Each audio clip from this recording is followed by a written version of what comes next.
I am Margaret Williams. I am the author of the Empowered Leader publication. I help women who have been marginalized elevate their voices, stop surviving power systems, and keep leading with freedom, influence, and authority. Yes. And I am so honored today to have with me my best friend here, Walter. Yeah. Walter Rhein. Okay. We also have our dear friend, Robert Danna. And we also have Lacey Lowe. Sorry. Yeah. Lacey Lowe. Absolutely. And we're just honored to have you all here today for this very important subject regarding my curious life. Okay. And so with that being said, Robert here is a physicist. He's a naval officer, an engineer, business leader, and author. Okay. And he's here to talk to us today about his book and how it came to be. He's going to tell us about his leadership journey and what brought him to Substack. Sounds great. And I'm going to let Lacey introduce herself as well, really quick. Yes, please. Lacey. Oh, thanks, Margaret. Hi, everyone. I'm Lacey Lowe. I've been working in the space of HR and people for the last 40 years with a single mission to make this world a better place for all employees and just life in general. So I really focus on diversity, equity, inclusion, and helping leaders make sure that they're advocating for employees in that vein, not just around performance. Perfect. So actually, Lacey and I are life partners, but we also are collaborators. We've known each other for probably 20 plus years, been together for 15 years, and now have retired 2 years ago. And so what we're doing is in our major give back modes. Our definition of retirement is that we no longer take any compensation for anything we do. We only do things that we believe actually have an impact in one way or another. And so we now are both fellows of the Global Curiosity Institute that's headquartered in Antwerp, Belgium.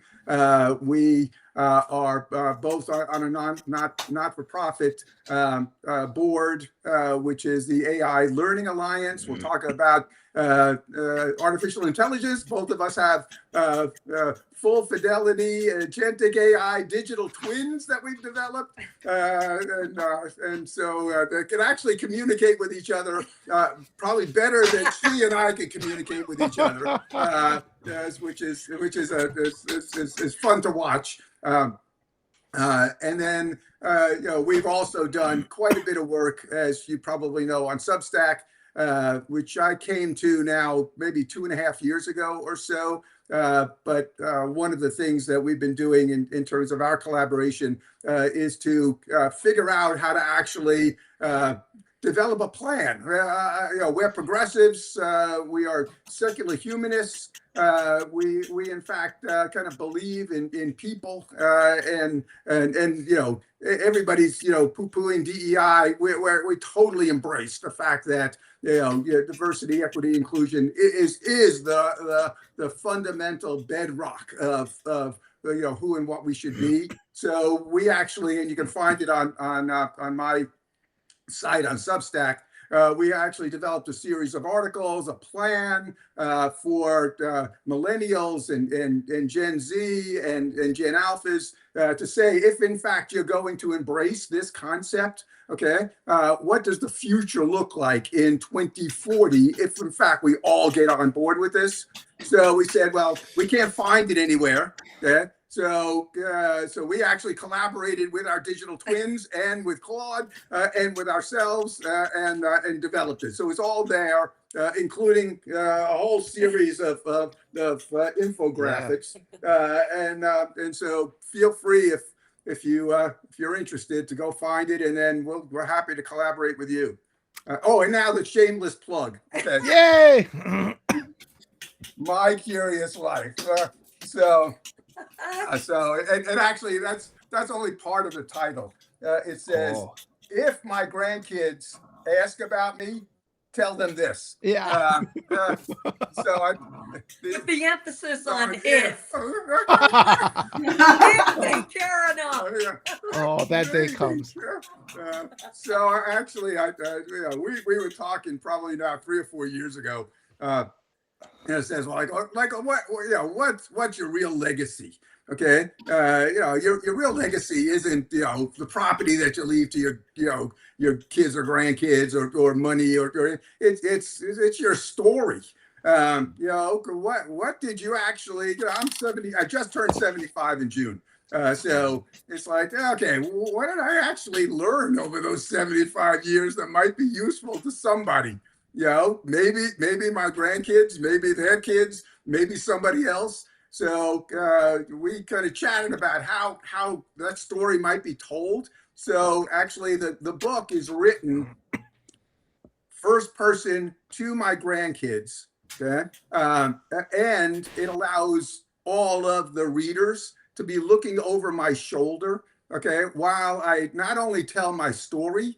Okay, but any of the insights and any of the kind of lessons learned and any of the advice, whether it's useful or not, okay, that I'm willing to pass on, it's there. And it's written kind of in 3 sections. Okay, the first section is more chronological. It's only 30 or 40 pages, but it is written as a 5-act play. I love literature and I love plays. We just went to see a Shakespearean play at the Globe Theatre in London. So it was fabulous. So I kind of wrote it in that fashion. But after that, then because where curiosity drives us, and so I then start to effectively deconstruct Bob Danna. Okay, because as Marcus said, I'm a physicist. I'm an engineer. I consider myself an intellectual. I was a naval officer, and I'm just generally, I was a business person who held some reasonable positions. I deconstruct myself chapter by chapter. Because each one of those is kind of a different thing. So you can dip into just the chapter. It's not written so that you have to start at the beginning and end at the end. And then, the last probably end of the book is all about me just saying, hey, I want to just tell you about this. Let's talk about politics. Let's talk about religion. Let's talk about personality. And let's talk about and so each chapter starts with that. Let's talk about like I'm talking to my grandkids, and again, if they were interested in my experience in politics that go back into the 60s, that's it. So I just want to kind of start with that, but I'm going to turn it back over to you guys, or Lacey, because I'm going to I chatter for the whole hour. They give me the opportunity, but I'm going to stop here because that's context. And so I'm always I'm a teacher by who I am as a human being. So it's always tell me. And then tell me again, and then tell me once more, right? And then at the end, you might actually get it. Oh man, and that's the state we're in, aren't we? I've been talking with Deidre Keller about we need to just start this reawakening or re-education of America. And those of us who are educators, we're just like, I'm not going to stop talking because I've looked at the numbers and I've added things up. It's not a narrative. We're not like trying to promote a lie. This is what the truth is. The truth isn't going away. I've read your book too, and I just loved it because, we're separated by 25 years, but it's like where you grew up, it really felt, it's like your curiosity mirrors my curiosity. And it's like, well, this is let's imagine, this is what it would have been like had I been in your situation. And then you kind of can compare the overlaps. I saw Dr. Connors in this chat too, and I've been doing talks with Dr. Connors speaking about curiosity. And well, these have been hard talks because we've been talking about the collapse of the healthcare industry, which is going to happen, and she's been evaluating all the numbers. So I've been meaning to get Dr. Connor in touch with Bob and Lacey just to help support each other, because she's like so brilliant. Sometimes I'm just trying to like interpret the things that she's saying and put it in a way that the general public can understand it. But I'm sure you guys have some tools that would help her work. And like when it comes to this idea of the rebuild, you also mentioned lately, and I guess this is kind of an odd thing to say, but the way I'm looking at it is all those guys up in their ivory tower, they're operating excavators, and they're eroding the foundation of the tower they're in. This is what they're doing. They're dedicating their time destroying the foundations, not recognizing that they're going to cause a collapse. And at this point, it's like, oh, it's going to collapse. I mean, it's just, and like, but we're the working class. It's like we would have to be working whether their ivory tower stayed up or not. If they want to take it down, fine. We'll be ready to rebuild our civilization when they're out of the way, when they continue their act of self-destruction. I won't shed a whole lot of tears for them, but I'll be willing to work with good people like you to rebuild a society we actually deserve. It's definitely going to be grassroots rebuild. I think that's the key that everybody has to realize is this is not going to be kind of rebuilt from the top down. There's no way on earth those individuals will elect to rebuild something that's absolutely working for them. So, yeah. The bubble that they live in, the bubble of just delusion and denial and wishful thinking that they've imposed upon us all, that people are slowly starting. It's like, we just had enough. You've been in this fog, cough, cough. Then you take a step outside where the air is fresh and it's like, why does it? And they just can't convince people to come out.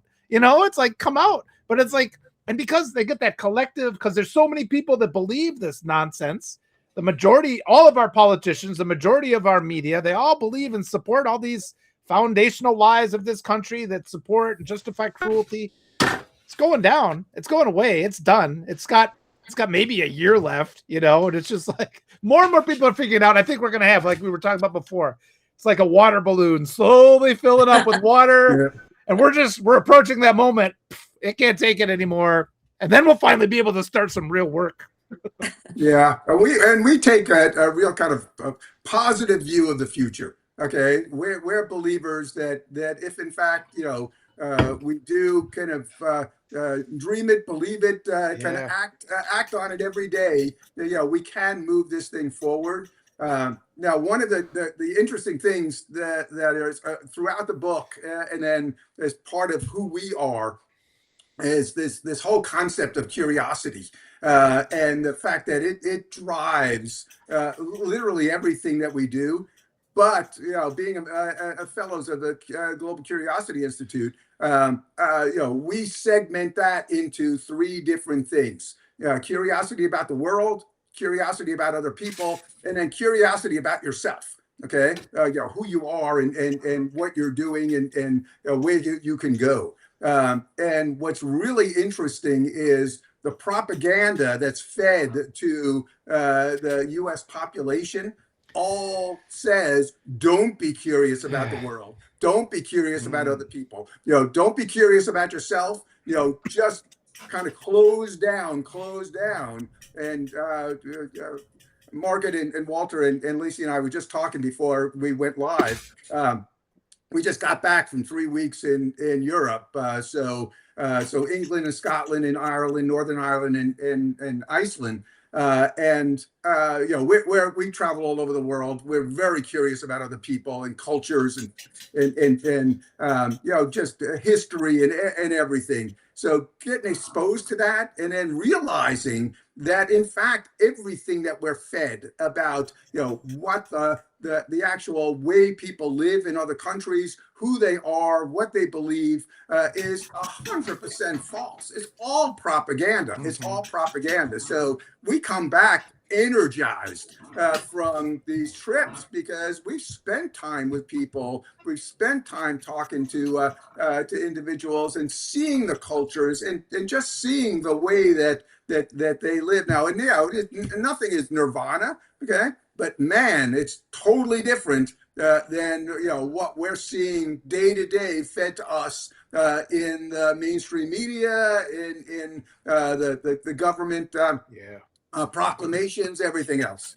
And I mean, and I think a part of that is, you know, it's not like we just travel or we just read or we just talk to people and, you know, curiosity happens. I mean, we're always seeking out new cultures, new people, new experiences so that we can learn and ask more questions, right? It's not just like it descends upon us like pixie dust, right? It's like we make an intentional effort to seek that out. In our opinion, you know, we can always use every encounter as a learning opportunity. I mean, it could be talking to somebody on the hop on, hop off bus, or it could be, you know, somebody sharing whiskey tasting with us, or, you know, it could be walking down the road and we hear a different language. But we're always seeking out the learning and then looking for the golden nuggets, the opportunities, right? To, you know, as we were talking yesterday, Walter, not ask for confirmation to make change, not ask for your damn Yes. okay, Yes. not ask for validation. Freaking move forward, and you're gonna be in my dust. Yeah. Yes. Oh, Margaret. I just want to say I lived overseas for 16 years when I worked for the Army, and what I found is we are more the same than we are different. Yeah. Okay? You know, and it's that fear. Everything in the United States, it's always based on fear. Like everything in this country, be afraid. Why would you even go abroad? This is the best place to be. And there's For so many sure. people, like the bullies you meet, and so many of the people I've known. And it's just like, even though they try to pressure you to not explore these things that are of interest to you, it's like from a very young age, my innate curiosity was going to win. And that was the article we were talking about. Like, don't wait for a narcissist to give you permission because they never will. Don't wait for these people to anoint you. And it's like, they don't have any right to be gatekeepers of our ability to explore the world, right? They don't have that right. Yes. We can go explore the world. And so many of the people, though, that present themselves as tough and this and that, and they're afraid to get on a plane and go to South America for a week. It's like, how tough can they really be? You know? Exactly. And exactly that, trying a new food. Oh, this is exciting. It's like, I'll have a burger every day of my life for the whole rest of my life. And that's all I'm ever going to eat because that's the best thing. That's the best thing. And they just, so much, it's just self-delusion. The cultural identity of the United States is this, well, this is the best, except American exceptionalism. And it's like, well, let's try some other things. It's like, even though you say this is the best, you know, it's like, maybe I don't like apple pie as much as coconut cream pie, but I like some variety every now and then, right? Yeah. And then after a while, it's like, oh, my tastes have changed. I like this more now. How about that? Because I tried it. Walter, we on the cruise we were on, they have this restaurant on the cruise called the Test Kitchen, and they do all of these. I mean, literally, they're testing out new foods from different countries, different cultures, like nothing you've ever seen or heard of before. It was absolutely delicious. We're walking down the hallway, leaving the Test Kitchen. We're talking to some people. We're like, don't you love the Test Kitchen? No, we absolutely hate it. Why? Because it doesn't have American mac and cheese. You need to go home. You need to go home and go to the McDonald's. Mac and cheese. You know? They want ramen noodles and mac and cheese. Mac and cheese. That was funny. They didn't even graduate to a hamburger. They were still at mac and cheese. Yeah, my neighbor did that once. She did a favor for me, so I brought over a 6-pack of this nice beer that I liked. And then she's like, I don't like that fancy beer. Could you bring me some like Bush? And I'm just like, it's like, just try this one time. But so much of America is that way, where people just refuse to try. I remember a fight I got into because I was putting different flavors of ice cream in to make root beer floats. I was using like maple nut and caramel ice cream and people are like, that's disgusting. I'm like, just try it. Just try it. It's like, it's the only ice cream we have. Well, I'll just not have the thing I want then because it's not here. It's like, well, this could be an opportunity to try something new. But it's just like the cowardice of the American psyche, the inability to be curious. And it's like, it crushes you. And here's the other thing I've come to understand. Violence isn't going to change us. They can't reprogram us with violence. What MAGA is trying to do, what all this movement is trying to do through intimidation and force to remove our compassion from our hearts and our sense of curiosity. It's like, I was thinking back to the scene from in Citizen Kane. This old guy's talking, and he's just like, when he was young, he says, I locked eyes with this woman across the water, you know, and it's like, we just looked at each other for 2 seconds and not a day goes by I don't think about her. And it's like, you have to go. When you're drawn to something like that, you're curious, right? You have to go and find out what it is. Some part of you knows there's something to explore there.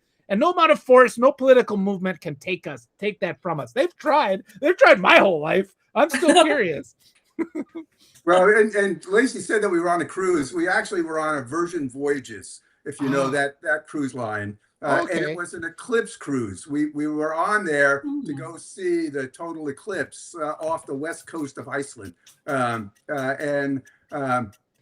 A couple things that we love about we love a lot about Virgin, but certainly all these kind of crazy restaurants that they have on board. But because it was an eclipse cruise, and by the way, that's the back of the book. So I actually chase total solar eclipses around the world. A little quirky information. But they had astronauts who gave a whole series of briefings. They were two astronauts, a man and a woman, who effectively built the space station. They were pilots and commanders, and flew the shuttle, and they were there talking to us, and it was incredible experience. But also Virgin. Like most cruises you go on, you see the captain, and they're all uniforms all over the place. You see no uniforms. You see, everybody is just kind of all kind of equal. We're all on there together. We're all kind of here to create an environment in which all of us can feel comfortable and really enjoy ourselves. And the other thing, go ahead. Go ahead. No, go ahead. You're going to talk about the diva? Yeah, go ahead. Go ahead. Oh, the most cruises have like a cruise director over, entertainment and activities. And in Virgin, it's a very inclusive environment. So the cruise director goes away. It's replaced with a diva. And he is fabulous. Oh, nice. Nice. I've never seen better looking divas in my life. That's beautiful. I also liked how you just deferred to Lacey there, Robert. That was lovely too. I love seeing relationships like that. So your turn. So I'm going to defer to Margaret. What do you have to say, Margaret? I have been on several cruises, mostly, what's the name of that fun ship? I forgot what you call it. Carnival? Anyway, Carnival. Yes, I really, truly loved it.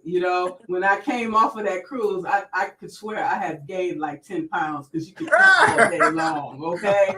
And I know a lot of senior citizens, they get on these cruise ships for maybe 6 months at a time. Your meals are free. You get a chance to get on and get off. Yeah. And it, like you said, meet a lot of different people, eat a lot of different foods. And all of these things just broadens your horizons. Okay. I need something like that. I've been just saying, I need like a couple weeks without internet at least.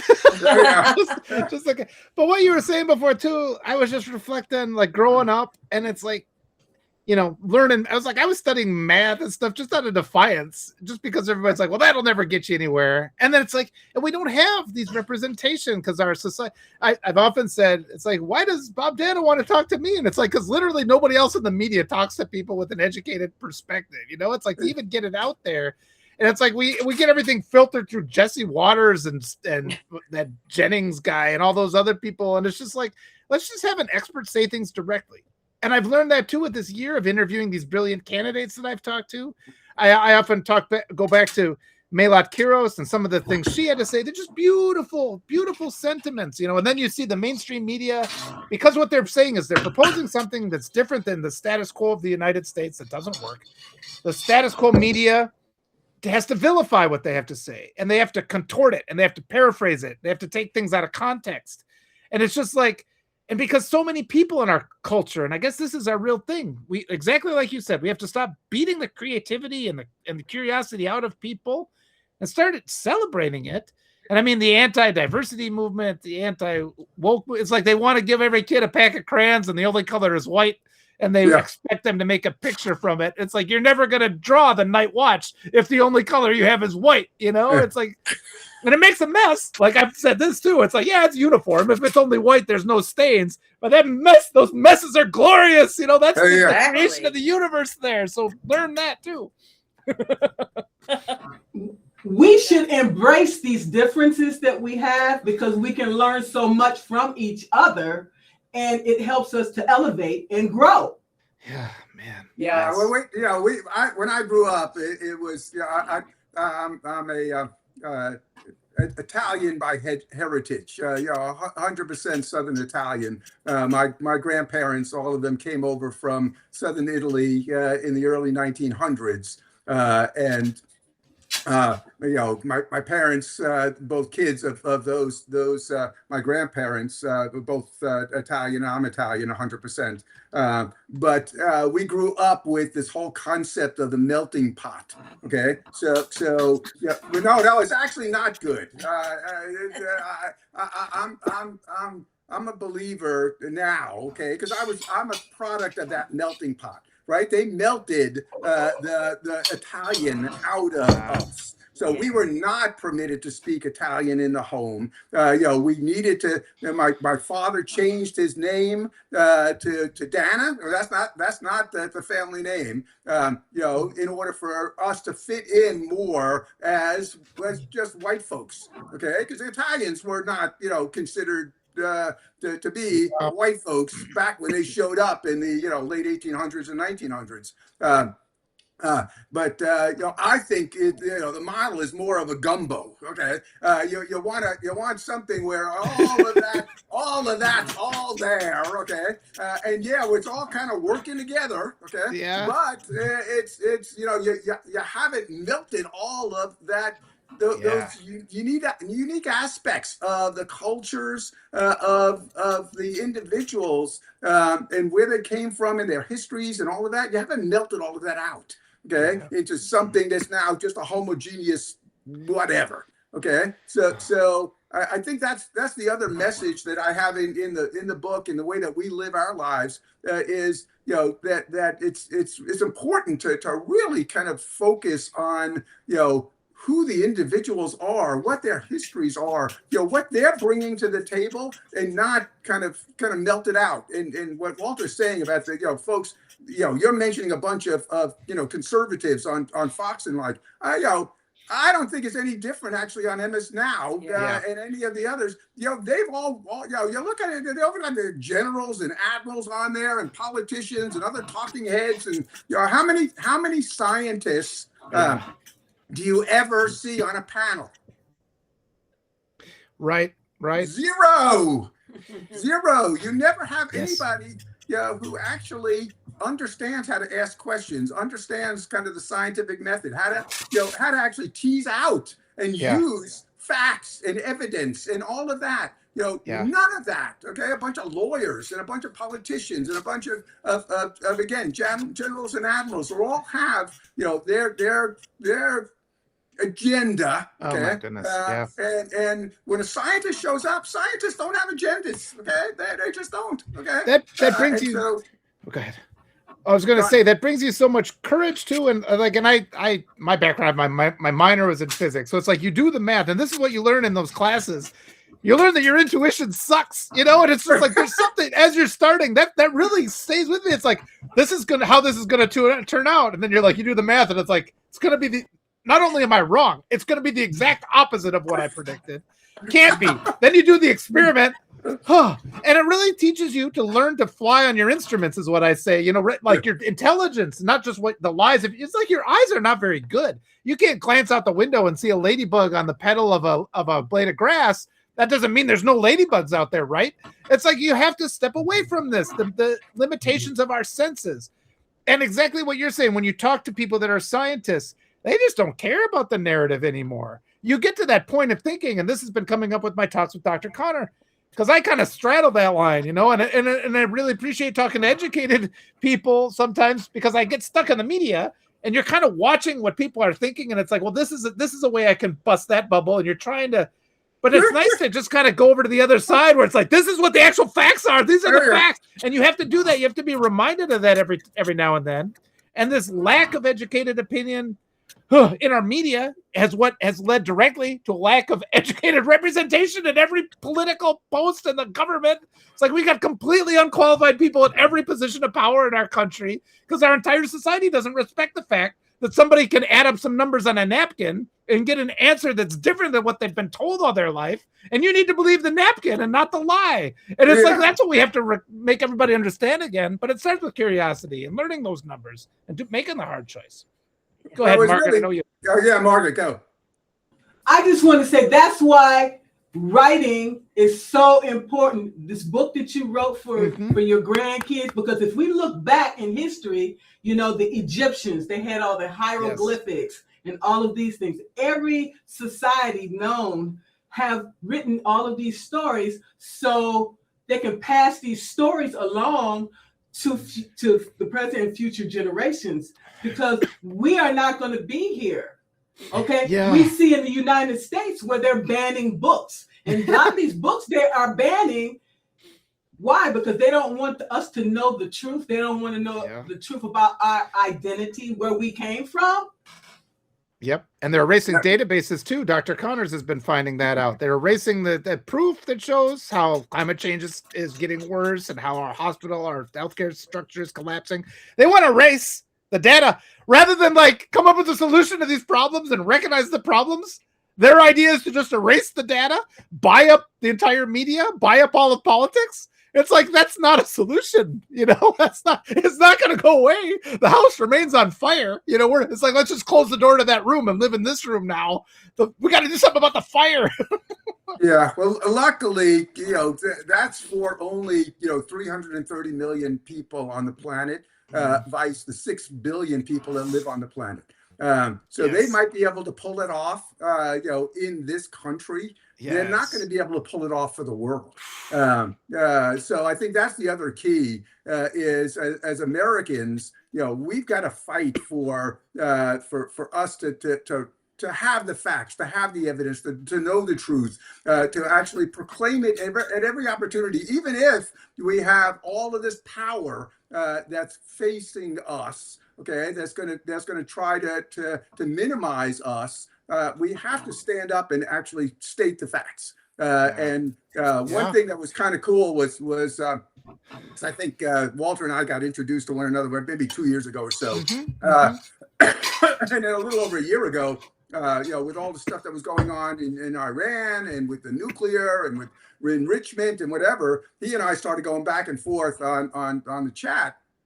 And I said, well, why don't we just, educate the audience on the facts? What is enrichment, and what is, what's the whole nuclear cycle? And it's like, well, these are kind of tough things. And we spent an hour, I spent an hour on his show, and it was wonderful. But you saw that nowhere else, okay? Which is But if you go and tune in on the BBC, or you go into some of the other kind of news feeds that are available, around the world, Australia or again England or other places, which I get. Okay, I actually subscribe to those. They actually have science programs. They have scientists. They actually talk about this stuff, and so and they're not afraid of talking about it, and they're not afraid of an educated audience, an educated populace that is actually going. And it's still there's crazy shit that goes on all over the place. Okay, but I think we have the gold medal in crazy shit in this country. I want to say, because like the false actors speak with such confidence too, because I've been bringing up after I talked to you about the enrichment centers, and I talked to this one day, it's like, well, okay, but they could still make these dirty bombs. And I'm just like, well, I'll go talk to Bob. And then you're just like, the dirty bombs have nothing to do with the enrichment centers. But people, like, there's that constant pivot, how they can constantly pivot when you correct them, because the only thing that matters to them is this appearance of authority, which cannot be questioned, which we have institutions. Let me just put it that way. We have institutions that celebrate the idea of unquestionable authority, which is grooming and indoctrinating our children to beat the curiosity out of them, which is the protoform for dictatorships, which makes kids open to this. So unless you're willing to talk back, and throughout my life, I've had plenty of times, I've asked a completely reasonable question and found myself sitting in detention, and I'm just like, but you did never answer the question. Did you learn your lesson? It's like, no, my question is still unanswered. I got punished, but I didn't get an answer now, did I? Lacey, maybe you could talk a little bit the relationship to this narcissism, like, because that's related too. We're all the victims of gaslighting and narcissistic abuse. It's integrated with our cultural identity. So what do you have to say about those things? Yeah, I mean, I think that, when I think about curiosity, I think that, a person has to definitely not be narcissistic in order to be a curious person, because a narcissistic person is so centered on, whatever they believe is right. And it's going to be their way or the highway, whether they're informed or not informed. Yeah. And typically they're not willing to, ask questions because they have little drive, little ambition, little desire to learn more. Because when you learn more and you ask questions, then you have to take action to make the world, your environment, your city a better place. And I think that, they just believe that I'm entitled to all of that. And it's your responsibility to make my world a better place. Right. Yeah. So it sort of drives me nuts. I mean, and I'm sitting here reflecting on this whole conversation because my niece and my nephew are educators. My nephew is an assistant principal in one of the most accelerated school districts in a suburb of Chicago, near to where Walter lives. And my niece is a science teacher. And a similar educational district there. And they started school this week. And the first 3 days were Teacher Institute days. And my niece, and the last, yesterday and today were the first instructional days. And my niece was telling me that the admin was telling her that, all the parents have to approve the new curriculum. And the curriculum that she's advocating for is, embedding curiosity in science. She's a science teacher, right? And the parents are pushing back saying, oh no, we want to go back to traditional times. We want home ec and, body shop, for cars and whatnot. And not that that's not important, but not at the expense of science, right? And so to tie it back to the the me way, they're saying that they won't sign off on, certain budgets that, the school district is requesting for teachers unless they bake these things in. And, there's only so many hours in the day, and there's only so many important things that we need to educate our kids around and help to promote curiosity. And frankly, they're what they were sharing with me this week is, as we might expect, the issue's not with the kids, the issue's with the parents, right? Who always want it their way. And they're not indicating that curiosity is on their high priority list, right? Yeah. And they're also, which we see here in Vegas, they don't want homework. So when my niece is telling me, that they have homework assignments, the parents are pushing back going, oh, we're so busy. We don't have time to do homework with them. We have to run here and there. And it's just not possible to educate our kids only in the confines of the school hours, right? It's just not like that. You have to be sort of curious and ask questions and interact with your parents and your caretakers and your educators all day, every day, right? And we have roles in all of that. And, she said, just as always, it's always the parents that are getting in the way, whether, they're rooting at the kids, the kids' soccer game that their kid's the best, right? Or it's about the curriculum, right? Yes. They're just not willing to do what it needs to be done to help keep the curiosity fueled, right? Oh, I've had to walk that fine line as a teacher many times where you're just sort of like, and I've kind of, good thing I've had a lifetime of dealing with it, but it's like you kind of ask questions that turn the parents' attitude against themselves. And I was just going to write too, like, narcissists will deny reality rather than reevaluate their self-identity. And that's our issue here. And it's like, what are you supposed to do when you present the facts, you present the numbers, and people would rather deny that. And they're so clever, though. They're so sneaky at pivoting to the next thing, grabbing back. And what I've been saying, too, with Dr. Connor, we've got to stop this sense of we have to retreat, or we have an obligation to retreat. It's our time. It's like we can't. Why do we cede this idea that they are the moral authority? I just wrote about that. The right never gets to say they're the moral majority ever again. We can't sit here and retreat from it. We got to go on the attack. And it makes them feel bad. It's like, I think part of it is our compassion, because provoking identity death is a horrible thing to watch. But as a consequence of their cruel identity, they're rounding up kids and putting them in concentration camps. So we can't become enablers of that. And if it requires us pushing back against people, even parents, who are giving awful information to their kids. You know, it's like you're going to ruin your kid's life by telling them these lies. And it's like, you are a bad parent. If it's like, I'm reluctant to, but you are a bad parent if you're robbing your children of the opportunity to get an education. Plus, your nonsense is making it hard to teach all these other kids in this classroom. Exactly. That's what I was saying yesterday on the post. It's like, I mean, the narcissistic people, just drive me absolutely crazy, but the enablers are freaking worse. Yes. I mean, yeah. So that Dr. King said it's the centers, the enablers of the extremists.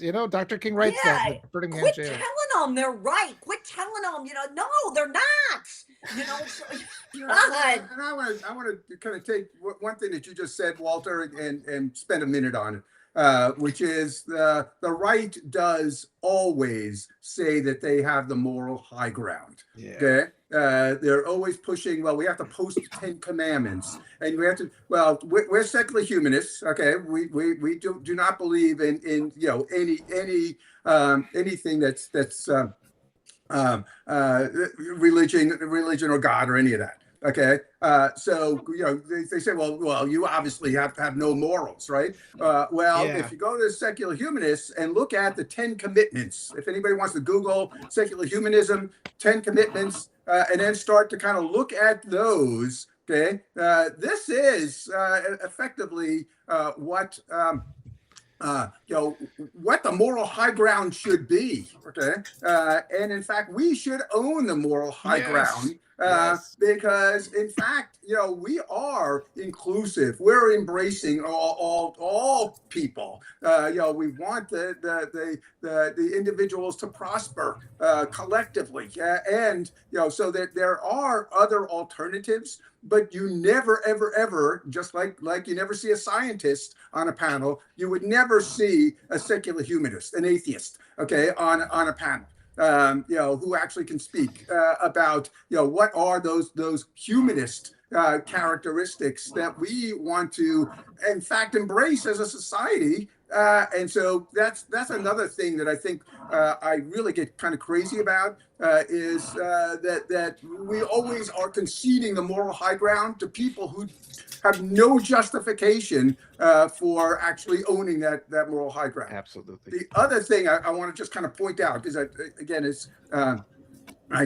made this point a number of times, I think in the book and also on as a guest on radio shows and podcasts, is we have no role models. Okay, when it comes to scientists, we're just on board 2 astronauts, a man and a woman. The woman was a pilot, a commander of the space shuttle, building the space station. She just left the post of deputy, basically the COO of NASA. Yeah, wow. Deputy director of NASA. Wow. Okay. Last 2025. When Trump came in, she went out. Yeah. Okay. So she served during the Biden administration. But MIT graduates, incredible academic backgrounds. They were test pilots. Okay, they were in the military.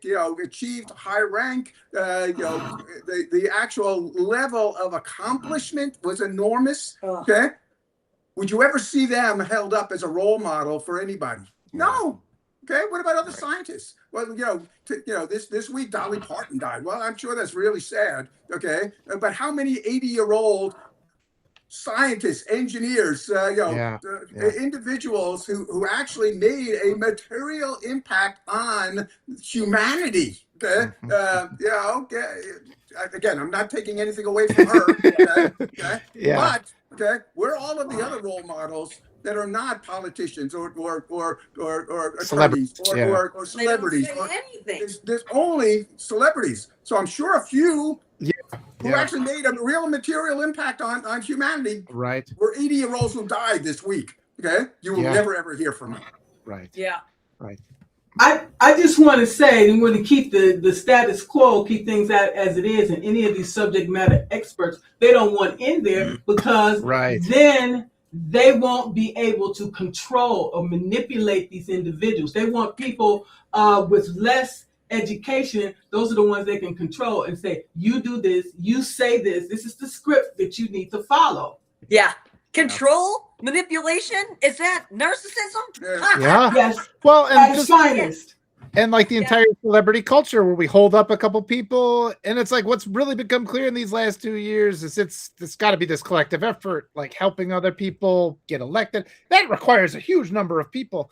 And I mean, like, and Dolly Parton is she actually had her reading program, so that was actually really good. But I mean, it's the celebrity culture, of just like, oh, let's uphold these people and look for somebody to come and save us, and we just have to regain our own power and work to educate people, show them their power. And exactly as you said, just believe, it doesn't matter if it's a Nobel laureate. If you did the math and you discovered something, that needs to be paid attention to. It doesn't matter that the source is somebody that's already revered. If it's some guy working in a garage who has a breakthrough and comes up with, cold fusion, let's use it, that's kind of with that in mind, Walter. Okay, so other than the minute that they gave to actually mention a person's name who in fact won the Nobel Prize in chemistry or physics or whatever, this year, other than that 1 minute,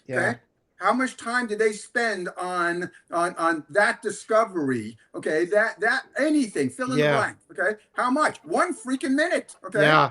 And they make the assumption, and that's it.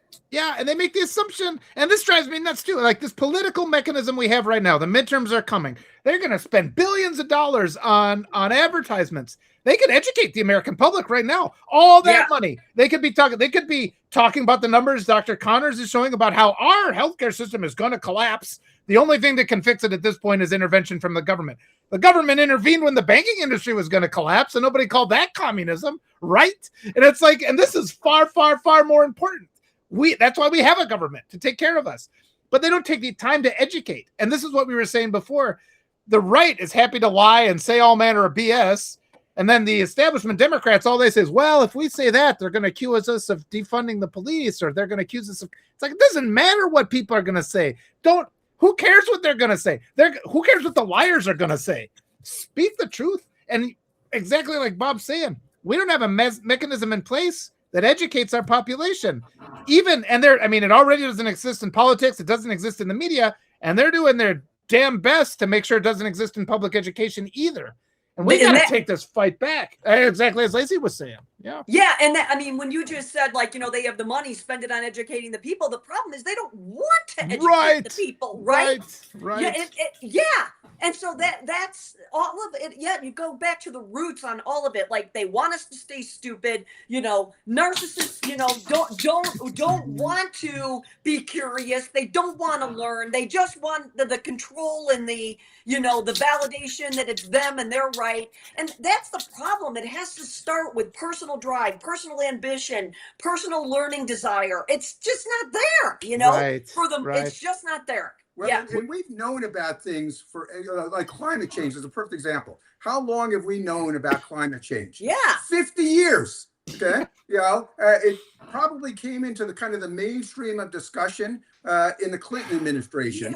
Okay. Al Gore picked up the mantle on that and was a real zealot in the 90s. Okay. So what killed it? Okay. Well, George W. Bush stole the election. Okay. Al Gore did not win. Okay. But if Al Gore would have won, we would have been in a very, very different place right now when it came to climate change. Okay. You probably can go down the whole list of other things, including healthcare. Same thing. The Clintons tried to do that in the early to mid 90s, got squelched. Okay. If Al Gore had won, well, we probably had a fighting chance. Oh, how about gun control? Well, we've known that. I've been a gun control and anti-gun advocate for forever, literally forever. Okay. If Bush had not won, we probably would have strict gun control. We wouldn't have assault weapons in the populace. We wouldn't have any. So you go back and you start thinking about all of these. How long ago? We're talking decades. Well, that's interesting. I think that is bringing our awareness to really the reality of the malice of the forces opposing us. I think sometimes you're just like, they can't be this evil. I think what we've seen in the last couple of years is the extent of evil we're up against. Yes. And the other thing is like, we have this habit of thinking evil is elsewhere. And it's like, evil is when you allow some anti-CRT person on your school board. That's evil now. And like their daily influence. And as I was getting my daughter into this program, like this college program, it's like some good person worked to make sure this program was possible. But even as we're actually trying to do the last couple steps to get her enrolled, you kept encountering this artificial resistance, like these bits. And it's just like, they're just always there. They're everywhere. You can never take a breath. And we just have to afford it because we concede too many fights. Like, this is a small fight. We got to worry on the big fights. I've come to believe it's all these small fights. We got to get, like, you can't post the 10 Commandments in school. It's a violation of the 10 Commandments. You make an idol out of it. It's like if you post it, you've made an idol of the 10 Commandments, which is a violation of the 10 Commandments. Use an argument like that, but we have to have getting under God, wherever we say under God. Is that the Pledge of Allegiance? We got to get the Star Spangled Banner shit. Yeah, that's my poor brain working overtime. On your money too. We got to get those little fights. Those little fights have to be where we put our activism, and we concede. That's the thing. We're just like, and for the sake of the injustice of this kind of passive peace, again, that's the letter from Birmingham jail. We just kind of allow these transgressions, and they pile up. They go drip, drip, drip. And the cowards against us know they're never going to stop. They're going to undermine everything. They're going to look for every point of vulnerability they can, but they're never going to obey any law we pass. They're never going to accept the result of any election that they lose. They're going to lie, cheat, and steal. And at some point, we just have to understand the reality. We have to stop hoping that maybe there'll be something other than what they've proved themselves to be again and again and again. So much of what we discuss in our society, ideas that we entertain, like these pro-life monsters, that's a crime against humanity. We shouldn't act like we shouldn't concede that they can have that viewpoint. We have to educate the population to know that that is evil, what they are saying. Depriving women of reproductive health care treatments leads to women dying, in agony. And so it's like, that's what we have to say. And we just have to, our viewpoint, stop trying to cooperate. Stop reaching across the aisle unless it's to put them in handcuffs. That's what exactly. Yes. Margaret? But if we look back throughout history, all of these tactics have been used since then. Yeah. So what can we do to counteract these things? We need to think outside the box. We need to stick together rather than fighting among ourselves over nothing. Yeah. While they're walking away with extracting everything that we have fought for, our ancestors have fought for. Yeah. That we have today. That's what they say when they say make America great again, is to take us all the way back to where we don't want to be. Boy, that's the one skill. Go ahead. Yeah, Margaret. I think we have to define what great is. Okay, I think that's what pushed she and I to write that vision of 2040. So what does great look like? Okay, when we achieve great, and it's not what we are going back to. Okay, it's what we were approaching. Okay, over the last 50 years. And so I think that's going to be the key, is that all of us kind of coalesce around a vision of what greatness for America actually looks like. Yeah. Okay. And starts to talk about that because what we're hearing from, again, the centrist Democrats, from the rightists, from all the talking heads, okay, is not greatness for America. Yeah. And I think our cultural, we've normalized coddling the narcissist. And it's at that point where if you call out a narcissist on their bullshit, people are more inclined to accuse you of being rude than they are to recognize the evil that's committed by allowing these narcissists to run roughshod over us. So that's an interesting point, though. We have to make that. It's like, no, respect for the facts, respect for the truth. And it's it's at the point now. You say the truth, and you're more likely to be attacked for telling the truth than the people that are committing crimes are likely to be punished for doing those things. 100%. 100%. And why is that? Why are people afraid or scared to stand up to the narcissist? Why is it? I bet Margaret can tell us. Yeah, because when you're talking truth, a lot of people are afraid that they're going to become targets, because I can tell you, I can go in notes and say something, and I'm instantly attacked, and I'll come back at you. You got to confront fire with fire. If you sit there and don't say nothing, then they'll figure, oh, okay, I won that. Next. We got to speak Absolutely. up. We got to speak up, and I'll call you out.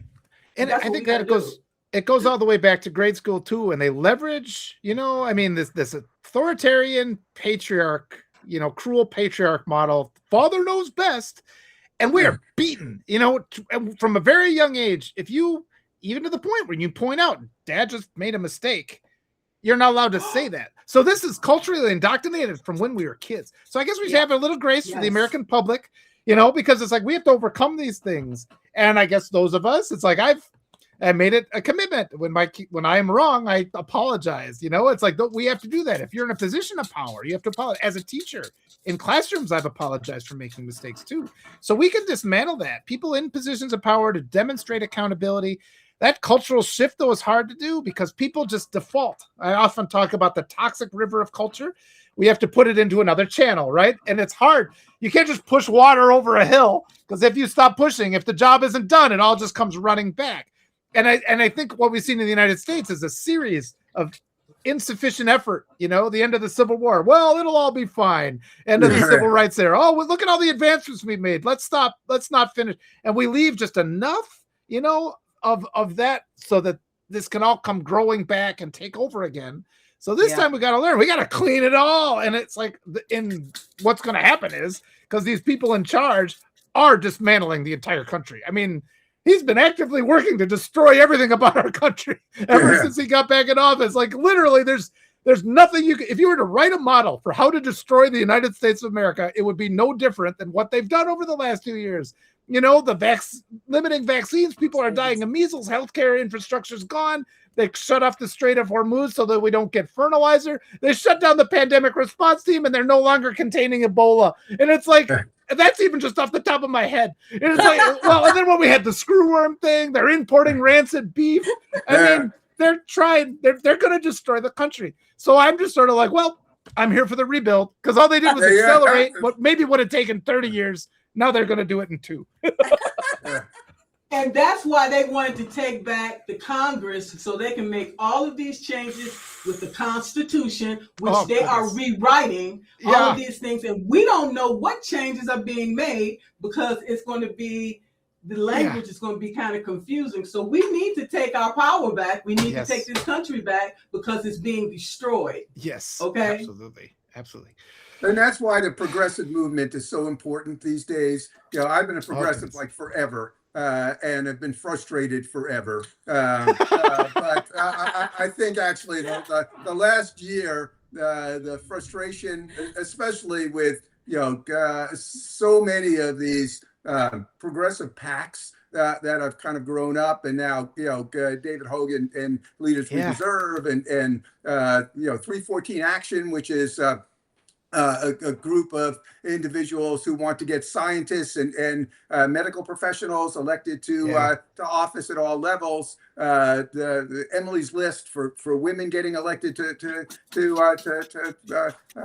political office. There's so many of them now that I support and really kind of are actively kind of promoting to say, hey, yes, okay, we're actually starting to see a real movement, and a real movement that has some legs behind it, and they're winning, okay, and they're going to really make a difference in this election cycle. If that's the case, I think we're going to get everybody's attention, and then we have a couple more years, okay, before the next presidential cycle. To really kind of get the whole progressive movement and all of our values and all of our principles and what we're trying to actually do to make America great.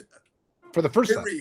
Forget the again. Yes. Okay? Make America great. Okay? Well, we've got their attention now. Did you see that Fox News ran the hit piece on me when I interviewed Maylot Kiros? I don't know if you saw that, but I interviewed Maylot. We got their attention when these progressives have been displacing the establishment Democrats. I was one of the only people that had interviewed her. So they were, of course, Fox News, because they steal things from everybody, and they took my interview and they were trying to trash it. But I was going to say, David Hogue, he's going to emerge as one of the real most significant people of this era, even though he's not getting all that much attention. And I think the reason is it's like, as a very young man, he suffered that horrific trauma of having the school get shot School shooting. Absolutely. And that gave him that resolve where you're just like, these people are lying to me. It's like all these older people that have all these people in politics who lecture me and tell me that I'm wrong. By God, he was in the room. He heard the bullets. He saw his classmates get killed.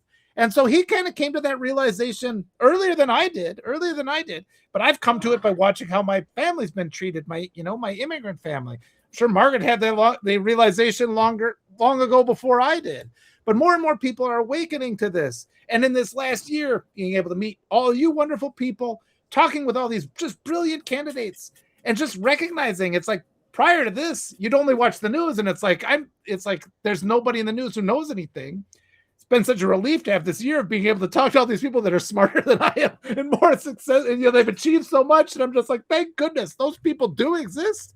But now our job is to force them both into the media where they're the ones educating our kids instead of Joe Rogan, which is drinking from the fountain of ignorance, as I say.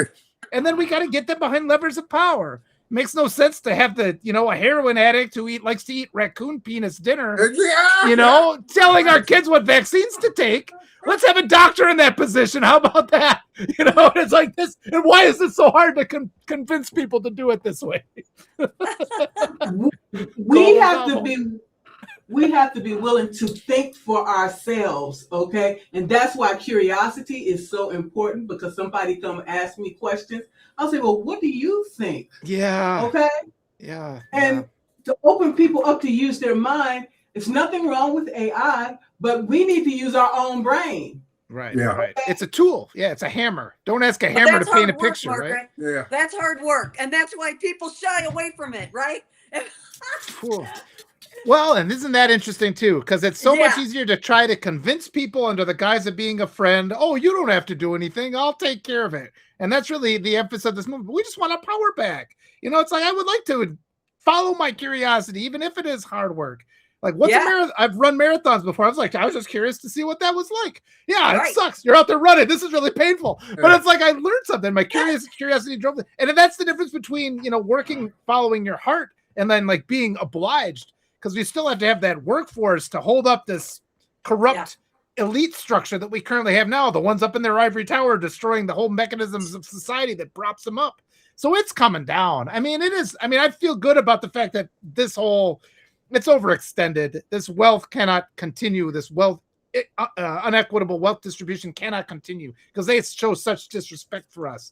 But yeah, we still have to come together as a community of good people, be ready for the rebuild. And so we can save as many people as possible, limit the amount of suffering. Absolutely. Yeah. Each and every one of us have our expertise, knowledge, and skills. What do you bring to the table? Yes. How can we all utilize these gifts and skills to make a better world for everyone? Yes. Okay. And every contribution is important. It's like in the NFL, the quarterback gets $50 million, but if the guy who holds the snap for the winning field goal messes that up, they lose the game, right? Yeah. So everybody should be paid the same, win or lose. And that's the mentality we have to switch to. Yeah. Somebody doesn't disinfect the tools that are used to operate on you, you're going to die, no matter how good the surgeon is. I mean, all this stuff is critical. Yeah. Agreed. Yeah. It's totally a team effort. We're with you. Yeah. Well, I guess we're running a little over time. Margaret, I'll turn it back as we start winding down or go all day. Yeah. Well, I don't know. Don't get us started. Yeah, we're started already. Yeah. We're not stopping. Yeah. Right. We could be here all day. So did we want to address some questions, comments, anybody in the chat? How you guys want to? EG said today is suffering from anti-education and anti-science bias. It involves a reversal of fact and opinion and disregard towards objective information. Only subjective information is allowed. Why do facts scare people all of a sudden? Yeah. because white supremacy is built on lies. Exactly. It's just lies, Yeah. misinformation, And- disinformation, propaganda. control. That's what they have built their whole power structure around. And on subjective information, you can say whatever the hell you want, Yes, right? It's yes. easy, but yes. And I've But been on saying, facts- yeah, if you want excuses, vote for Republicans. If you want solutions, vote for the Democratic Socialists and the progressives. yeah, Because they're the ones actually discussing them. yeah, good We don't comment control from any that mechanisms Great, of media great distribution. comment. Yeah, perfect. Yeah. Yeah, mark it. Donna says, what was the name of the continuous learning thing they mentioned? Sounds interesting.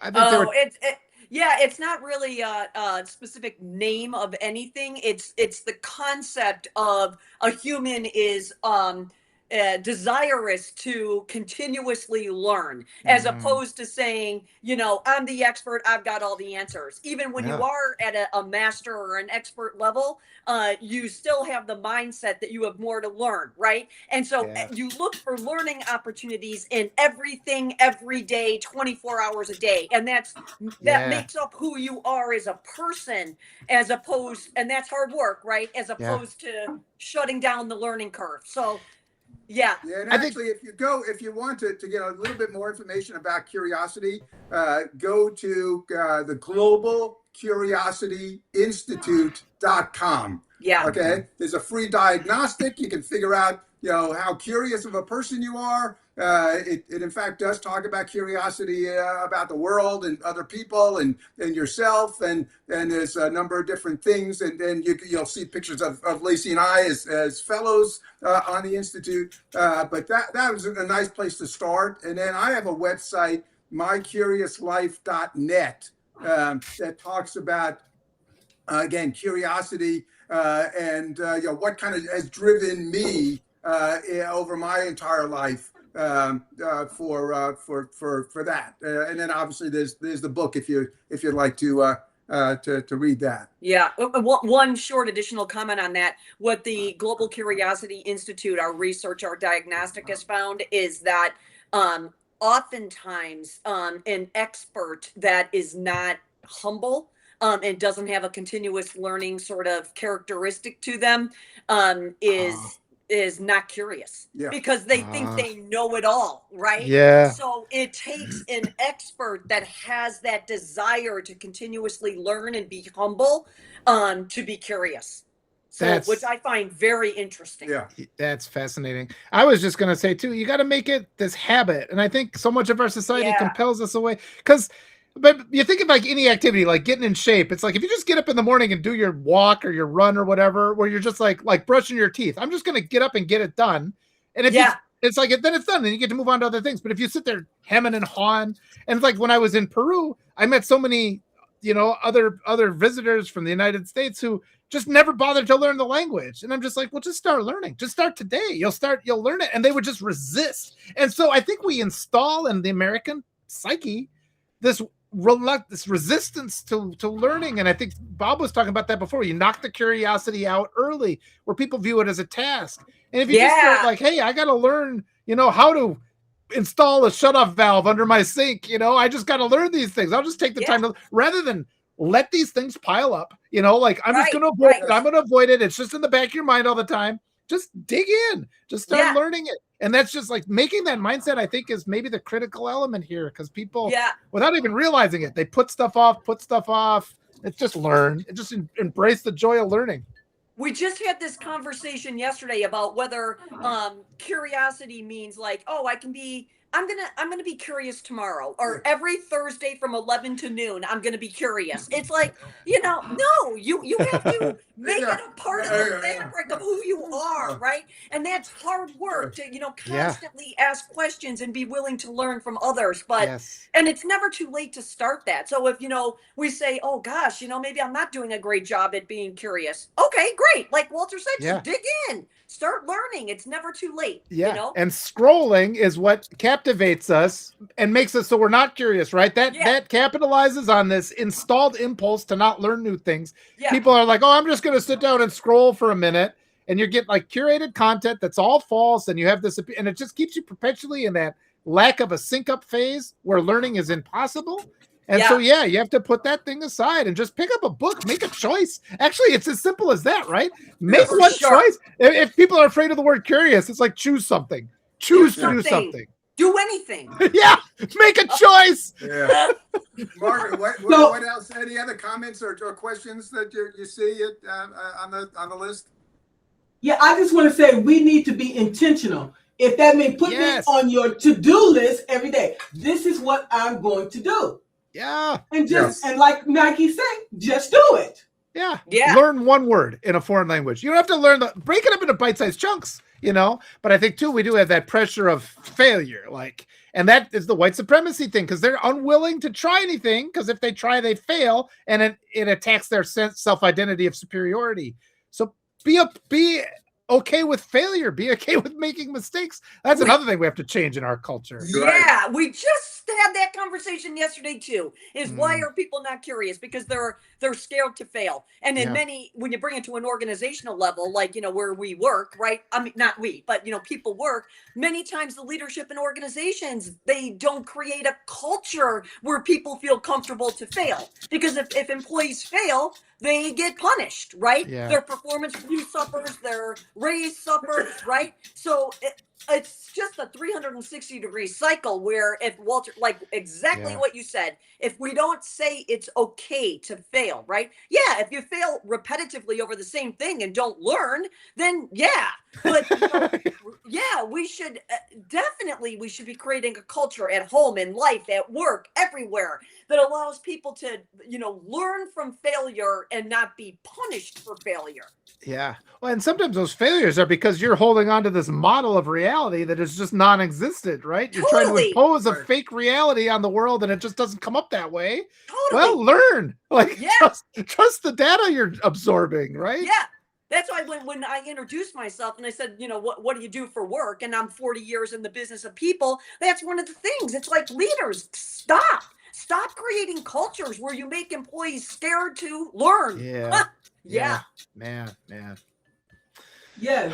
Letty says, the way I see it is we as a species can't overcome this evil, then we probably deserve what we get. Well, it's a self-fulfilling prophecy, isn't it? You either figure out what the problem is and come up with a solution, or the problem gets you. So it's we kind of going to need the curious people. And everything in your life that's good is because some curious person.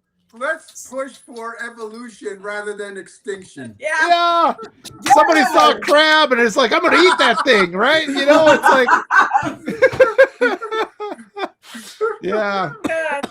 Man, just a little respect for the people that did the work. How about that? How about that for change? Instead of the people that stole the credit. Yeah, right? I knew that would hit you in just the heart there, Margaret. Right? Yeah. Levy also says it's how you travel too. You have to leave the tourist areas and actually talk to the natives. Yes. 100%. Yep. We do that all the time. We just don't want the touristy because it's all a facade, right? We want to go find out where the locals eat, where the locals hang out. We want to talk to them because that's where we're going to have the real learning, not the the glorified, let me take you on this perfect tour, the Disney version of that country, Yeah. And my kids laugh at me because I'm more and more like the turning into your parents ad.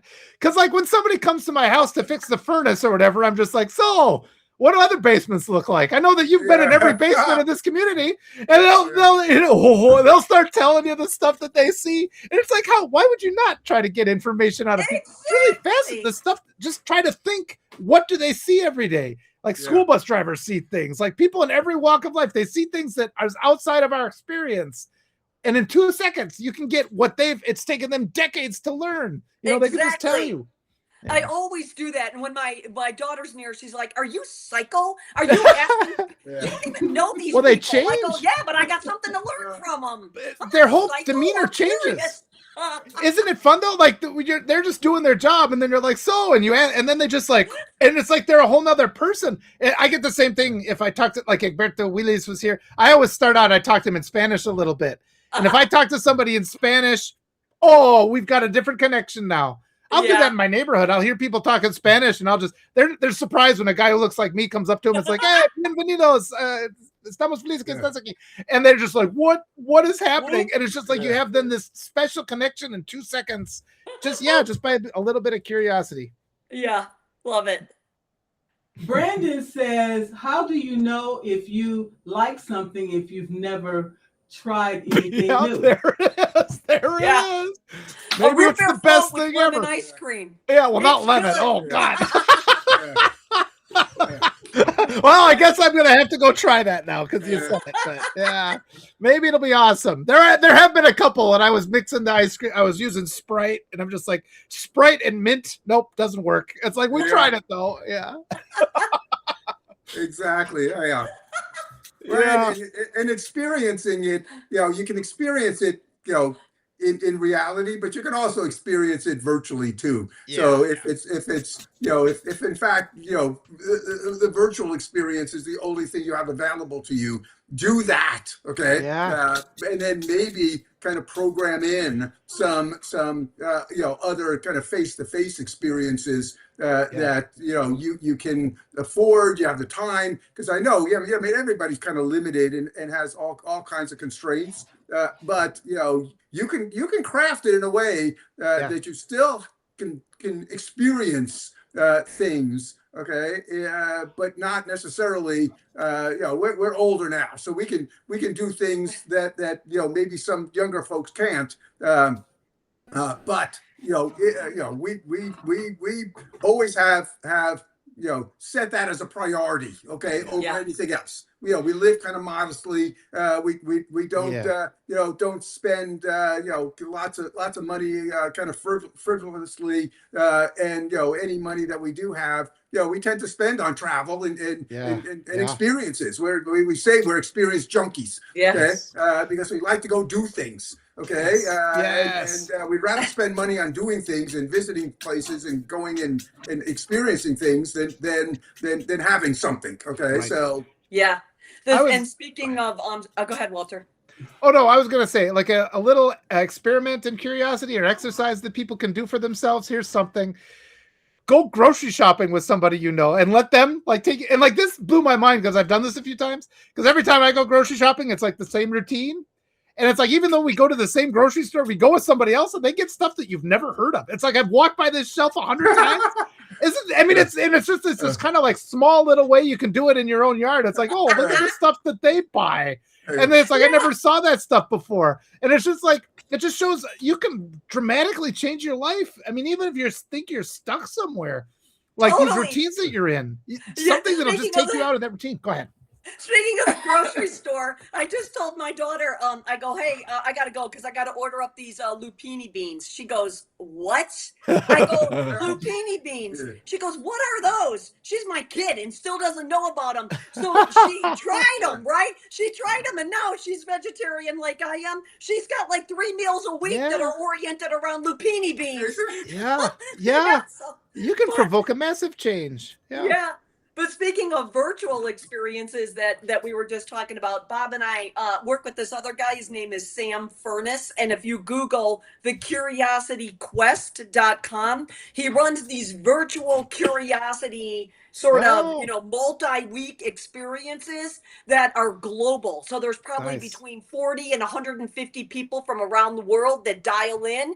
And he structures these curiosity sort of tours, through the mind. You guys, it's amazing what you've learned from other people and from this experience that's virtual. Yeah. So check it out. Yeah. Quest is the key, and Sam Furness is the leader. Yeah. And he's a younger guy. He's probably like 32, 35 or 40 years old. Yeah. So younger for us. Okay. So there might be younger people on the call here, but there's so many things like that, and we participated. He's actually a fellow of the Global Curiosity Institute as well, and we've participated in a number of these virtual quests, and they're fantastic. You got to seek that stuff out. You got to get outside your rut, especially if you're miserable. If you're miserable, what do you got to lose? That's part of why I just left and went to South America when I was 26. And And I mean, so much of the content we consume, like if you're on a streaming service, they always dictate like the 5 movies you can watch. Go find a movie from like, a country you've never heard of and see how they think about things.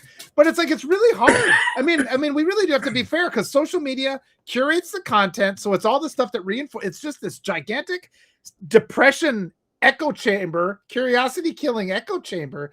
You have to make the deliberate choice to get out of that.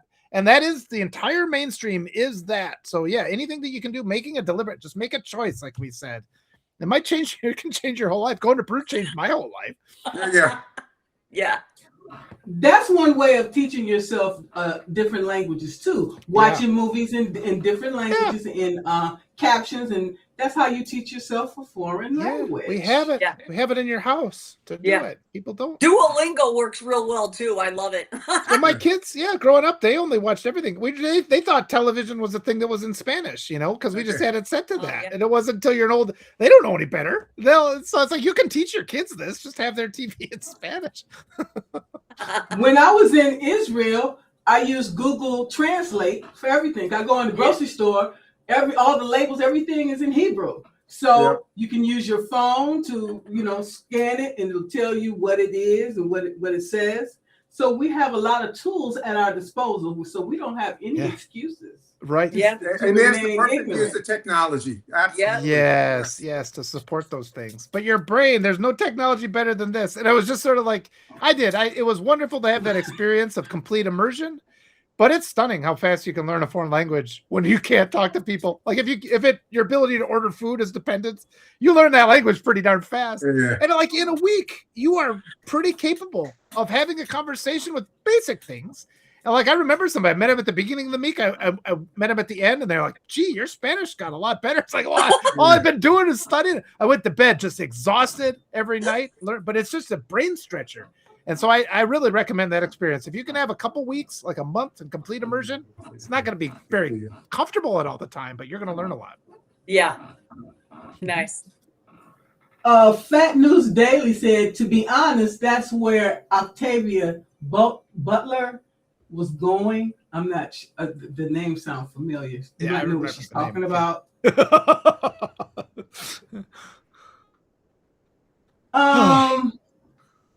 So, any final thoughts? I'll go. It's just a delight to see all of you guys. I really appreciate this. And this has been, I said it the other day, it's been like 2 years of Mondays. It's been even worse. Rainy Mondays, so getting to meet wonderful people like all of you has made it possible. And they say, people look back, like they talk about World War II, and it's like, in a weird way, it's the best time of your life, overcoming this enormous challenge, finding the community. We've all been so united. I want people to not feel despair. There's always, your despair is a consequence of not finding other ways, right? And curiosity will fix that too. And you can change things. You change things in a way you can never imagine when you expose yourself to new ideas. And I mentioned that going to Peru, a new culture rewired my brain entirely. And the fact that we live in this culture that deprives people of that and makes them think that there's authoritarian model of obedience is the only way. It's a crime. It really is. And we can't allow our children to live within a system like that. You can't watch their curiosity be crushed because it also crushes their power. And the only way to overcome authoritarianism is to ensure that everybody is empowered. So I think that's what we've been trying to do. And we've been helping each other. We lift each other up. And so I just thank you guys for being here. And thanks for these last couple of years and for the years ahead. Great. Yeah, for sure. And just my kind of closing thought is life is a journey, and this isn't a start at the beginning and end at the end. Okay, it doesn't look like this. Okay, it doesn't look like a straight line. It looks like it looks like this. Okay, and the way that you actually are able to navigate this, okay, is to always kind of be open to the new, to be curious, to explore, because then you really have a fulfilled life if, in fact, you actually embrace that. And I believe I've done that. And I, get at 75, I pop out of bed in the morning. I'm excited about what's going to happen during the day, and I live the day to the max. I live, so I think, I'm still planning on another 25 good years left in me. But it's, like I said, it's you want to explore, you want to embrace life. Yeah, I guess for me it's similar. It's wake up with a positive attitude. Life is always going to be dotted and marked with challenges, whether those are personal or health or financial or political or educational. And if you do everything you can to see the glass half full and try to make it full instead of half empty, and it's hard work. And yes, it does take continuous learning, and sometimes we're going to fail, and that's okay. Because failure is learning too, and then you'll make maybe 3 steps forward and 2 back. You're still ahead. So take the good with the bad, but have a great attitude about it, and do everything you can, since we never know if tomorrow's promised. Do everything you can to make your life as great as you can every single day. And I think that starts with asking questions, standing up to the challenges, and to the people that are challenging. Together, we're gonna rally to make this place a better place. Perfect. Margaret, I want to thank you so much, Walter. Meeting you here on Substack has opened my world, and all the people, wonderful people like Robert and Lacey, and all the other people that I've met. And I want to thank you for that and for your friendship. It means the world to me. Oh, Margaret, you're so sweet. And, I really appreciate you. And we roger that. Yeah. Walter is the best. So thank you, Walter. You are wonderful. Walter's badass, baby, badass. Yes, You guys are sweet. Yeah. And we support you and your effort to bring more progressive into this world, which we need. And all the candidates that you have brought forth, and so they can go out and do great things as well. Yes. Okay. And we want to thank each and every one of you here in attendance, and we appreciate you too. And we got to fight this fight together, because we cannot do this alone. Okay, we cannot do it alone. I want to thank each and every one of you. Enjoy the rest of your day and have a wonderful and safe weekend. Thank you so much, Margaret. Thank you, everybody. Thank you, Walter. Beautiful Bye. talk. All right. Bye-bye. Bye.